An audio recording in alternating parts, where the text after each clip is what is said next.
Hello students, आज हम coat curves के बारे में डिस्कस करेंगे।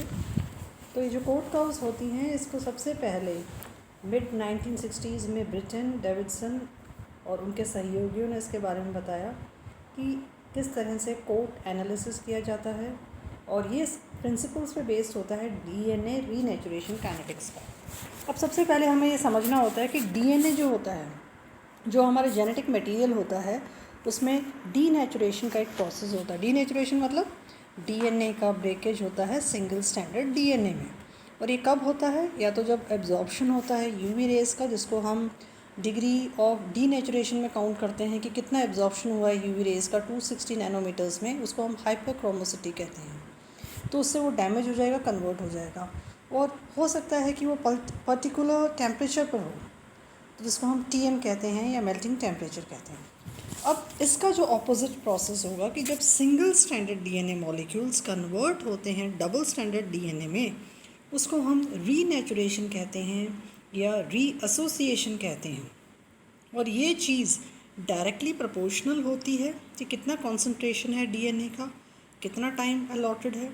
तो ये जो कोट एनालिसिस होता है, जिसमें हम कोट कर्व्स के बारे में पढ़ते हैं, तो ये जो कर्व्स होती हैं ये क्या बताती हैं? परसेंटेज, कि कितना percentage of single standard DNA वो फंक्शन है लॉग ऑफ कोट वैल्यूज़ में, अर्थात rate of reassociation in terms of fraction of DNA left single standard. मतलब किसी भी समय में आपका कितना fraction of DNA single standard की अवस्था में है, उस चीज़ को हम कोट वैल्यूज़ से डिकोड करते हैं। तो इसमें जो हम इसका अध्ययन करते हैं, तो वो डीएनए रीनेचुरेशन काइनेटिक्स के अंतर्गत आता है, जो बताता है कि रेट कैसा होगा। जो आपका डीनेचर्ड डीएनए है वो रीनेचर कैसे करेगा, कितना कॉन्सेंट्रेशन है, कितना टेम्परेचर है, कितना टाइम है, कितना उसमें अमाउंट है, कितना उसमें विस्कोसिटी है। तो कोट क्या हुआ? DNA concentration multiplied by renaturation time multiplied by buffer factor. तो उदाहरण के लिए अगर हम इसको वैरायटी ऑफ वेज से हम कोट वैल्यू को रीच कर सकते हैं, जैसे कि आपके पास न्यूक्लियोटाइड कॉन्सेंट्रेशन है 0.050, रीनेचुरेशन टाइम आपको इतना सेकंड्स दिया हुआ है, 344 सेकंड्स दिया हुआ है, बफर फैक्टर आपको दिया हुआ है 5.820। तो when you multiply all these three things, तो आपको कोट 100 आएगा। ऐसे ही एक दूसरे एग्जाम्पल से हम इसको इलस्ट्रेट कर सकते हैं कि न्यूक्लियोटाइड जो कॉन्सेंट्रेशन है 0.02 m है, रीनेचुरेशन टाइम आपका कितना है? तो सेकंड्स का है, बफर फैक्टर आपका इतना है और आपका कोट वैल्यू इतना होगा। तो आपने क्या देखा कि टोटल अमाउंट जो है कोट वैल्यू का वो चेंज नहीं हो रहा। तो आप एक ही कोट वैल्यू को अलग अलग तरीके से प्राप्त कर सकते हैं। तो जो रेट है, जिसमें कि पर्टिकुलर जो सीक्वेंस है वो रीएसोसिएट करेगी, मतलब जो सिंगल स्टैंडर्ड है वो डबल स्टैंडर्ड में कन्वर्ट होंगे, वो किस चीज़ पे आधारित होंगे? कि कितना प्रोपोर्शनल है, नंबर ऑफ टाइम्स, कितनी बार वो उस जीनोम में है। जितना आप जितना टाइम दोगे, उतना ही आपका रीएसोसिएशन का जो क्रम है वो उतना ही ज़्यादा निर्मित होगा। तो अब हम इस चीज़ को विजुलाइज कर सकते हैं कि हम एक्सट्रैक्ट करेंगे। कहाँ से एक्सट्रैक्ट करेंगे? हम कोई टिश्यू लेंगे, जो भी हमारा ऑर्गेनिज्म है इंटरेस्ट का, जिससे कि हम जीनोम लेना चाहते हैं, हम उसमें एक एंटीऑक्सीडेंट मीडियम डालेंगे और हम उसको ब्लेंडर में होमोजेनाइजेशन करेंगे। अब जैसे ही ब्लेंडर में वो चला, सेंट्रीफ्यूगेशन हुआ, तो होमोजेनेट जो है उसको फिर हम फिल्टर करेंगे, प्लास्टिड्स को हम लाइसिस कराएंगे, और जो प्लास्टिड्स में जो न्यूक्लियाई हैं उनको हम पैलेटेड फॉर्म में सेंट्रीफ्यूगेशन से प्राप्त करेंगे। पैलेट जो है उसमें ऑर्गेनल्स नहीं होने चाहिए, it should be free of contaminating organelles. तो हम कैसे पता करेंगे? हम इसके लिए एक स्पेशल माइक्रोस्कोप यूज़ करेंगे। उस माइक्रोस्कोप को हम कहते हैं फेस कॉन्ट्रास्ट माइक्रोस्कोप। अब ये जो फेस कॉन्ट्रास्ट होता है डिफ़र करता है ऑन द वेवलेंथ। तो फेसेस जो होती हैं वेवलेंथ की, जो आपकी रोशनी आती है, जिसको हम इंसिडेंट रे कहते हैं, और जो रोशनी बाहर माइक्रोस्कोप से जाती है और जो भी आपका सेल्स हैं, न्यूक्लियस है, उसको टच करके जाती है, that is your reflected raise. तो इनमें जो फेसेस जो लाइट के होते हैं वो चेंज हो जाते हैं, जिस वजह से आप उस चीज़ को स्पष्ट देख सकते हैं। तो डीएनए जो है वो हम आइसोलेट करते हैं प्योरीफाइड न्यूक्लियाई से। हम एक्सट्रैक्शंस यूज़ करते हैं फिनोल के, क्लोरोफॉर्म के, और फिर हम उसको एंजाइम से कपलिंग कराते हैं प्रोटीनेज या RNA डाइजेशन से। अब जो DNA हम उसको कट करेंगे पीसेस में। पीसेस का साइज़ होना चाहिए 450 बेस पेयर्स, या तो हम हाई स्पीड ब्लेंडिंग करेंगे या सोनिकेशन करेंगे। फ्रेगमेंट का जो साइज़ है हम उसको चेक कर सकते हैं एक्रोसजेल इलेक्ट्रोफोरेसिस से। और जो हमारा DNA जो प्रेसिपिटेटेड फॉर्म में आया, वो एलिक्विड्स जो हैं DNA की, उसको हम डिज़ोल्व करेंगे अलग अलग हमारे बफर सोल्यूशन में, जिससे कि हमें नॉन कॉन्सेंट्रेशंस प्राप्त हो सकें। अब DNA सोल्यूशन जो है उसका डिस्ट्रीब्यूशन होगा ग्लास माइक्रो कैपिलरी ट्यूब्स में या ग्लास एम्प्यूल्स में। तो इससे क्या होगा कि ईच ट्यूब या एम्प्यूल जो होगा उसमें 100 माइक्रोग्राम्स ऑफ DNA प्रेजेंट होगा। अब फिर हम उस एंड्स को हम एम्प्यूल्स के या ट्यूब्स को हम उसको सील कर देंगे। फिर हम देखते हैं कि उनमें से जो एक ट्यूब होती है उसमें एक नॉन कॉन्सेंट्रेशन ऑफ DNA है, उसको हम सेलेक्ट करते हैं। फिर हम उस ट्यूब को प्लेस करते हैं बॉइलिंग वाटर में कि डीनेचर हो जाए हमारे DNA ड्यूप्लेक्सेस। अब जो ट्यूब है उसको प्लेस करते हैं वाटर बाथ में। एक सैम्पल क्राइटेरियन होता है कि melting temperature, TM is your melting temperature. Renaturation जो होगा उसको हम अलाउ करेंगे जब तक कि सैंपल एक स्पेसिफिक कोट वैल्यू में रीच कर जाए। तो कोट वैल्यू क्या हुआ? Product of the sample nucleotide concentration. आपको जो सैंपल का न्यूक्लियोटाइड कॉन्सेंट्रेशन है, कॉन्सेंट्रेशन कितना होगा? मोल्स ऑफ न्यूक्लियोटाइड पर लीटर। कितना रीएसोसिएशन टाइम है? सेकेंड्स में। और कितना आपका बफर फैक्टर है? कैटाइन कॉन्सेंट्रेशंस कितनी है बफर में। जैसे ही आपका सैंपल डिज़ायर्ड कोट वैल्यू को रीच कर जाता है, एंड जो है हम उसको ब्रेक करते हैं ट्यूब की और सोल्यूशन को ब्लो करते हैं हम 100-fold एक्सेस में SPB में।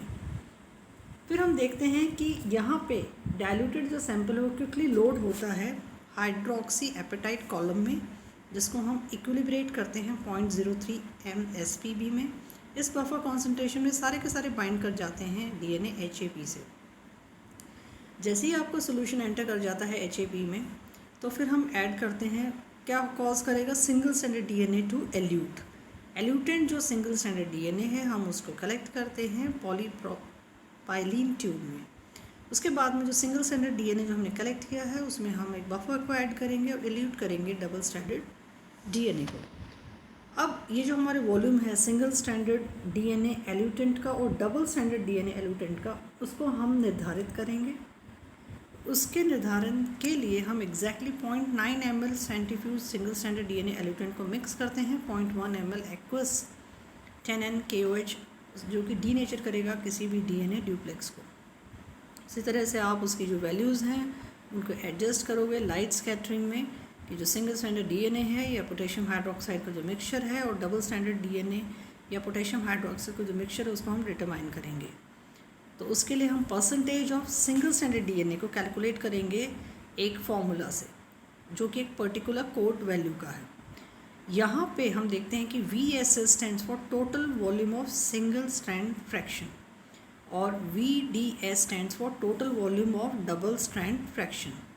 ASS किसके लिए है? एडजस्टेड लाइट स्कैटर के लिए, जो कि potassium hydroxide denatured single strand fraction के लिए है। ADS जो है वो एडजस्टेड फॉर लाइट स्कैटर है, potassium hydroxide denatured double strand fraction के लिए। तो इस तरह से हम परसेंटेज एक तरफ सिंगल स्टैंडर्ड DNA का और लॉग कोट वैल्यूज़ को एक तरफ हम यहाँ पे ग्राफिकल रिप्रेजेंटेशन से रिप्रेजेंट करते हैं। ऐसा जब हम रिप्रेजेंटेशन करते हैं तो उसको हम कहते हैं कोट कर्व्स। तो कोट कर्व्स क्या बताती हैं कि यहाँ पे शुरू में आपका जो है वो फोल्ड बैक DNA है जिसमें कि मैक्सिमम फ्रैक्शन है, और धीरे धीरे हम देखते हैं कि गोज़ डाउन। जैसे जैसे आप लो कॉट की वैल्यूज इंक्रीज़ करते हो तो क्या देखते हो आप कि सिंगल या लो कॉपी बन जाती है कंपोनेंट की, अर्थात जो मैक्सिमम फ्रैक्शन होता है सिंगल स्टैंडर्ड का वो धीरे धीरे क्या हो जाएगा? कम हो जाएगा। तो ब्लू कलर में हम क्या देखते हैं? Highly repetitive component. Green colour में हम क्या देखते हैं? Moderately repetitive component. और रेड कलर में हम क्या देखते हैं? सिंगल या लो कॉपी कंपोनेंट। तो हम जब ये प्लॉटिंग करते हैं कोट कर्व्स की, इस तरह का जो प्लॉटिंग होती है जिसमें हम एक तरफ परसेंटेज को रखते हैं, percentage of single standard DNA, और दूसरी तरफ लॉग कोट को रखते हैं, तो those are known as your cot curves. अब ये जो रीएसोसिएशन होता है वो कॉन्सेंट्रेशन पर डिपेंड करता है कि कितने नंबर ऑफ मॉलिक्यूल्स हैं उस सोल्यूशन में। जितने ज़्यादा मॉलिक्यूल्स होंगे उतना ही चांसेस होगा कोलिशन का या रीएसोसिएशन का।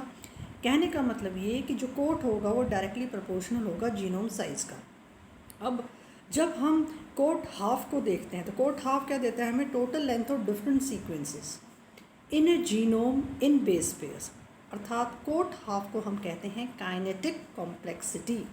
तो काइनेटिक कॉम्प्लेक्सिटी क्या होगी? Cot half of DNA of a genome upon cot half of E coli DNA, जिसको कि हम एक बेस के रूप में इस्तेमाल करते हैं। या फिर हम इसको ये भी कह सकते हैं काइनेटिक कॉम्प्लेक्सिटी को, it is equivalent to complexity of genome upon number of base pairs in E coli DNA. या फिर kinetic complexity in a prokaryote is equivalent to complexity of genome upon 4.2 into 10⁶ base pairs.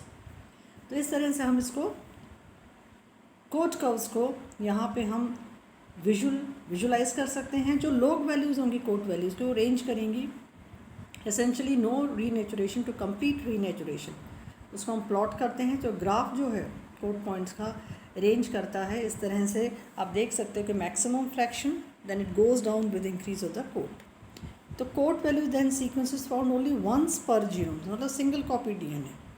हम क्या determine कर सकते हैं? ऐसे genome size determine कर सकते हैं, रिलेटिव प्रोपोर्शन सिंगल कॉपी का कितना है, रिपीटेटिव सीक्वेंसेस कितनी है, fraction of genome occupied by each frequency component कितना है।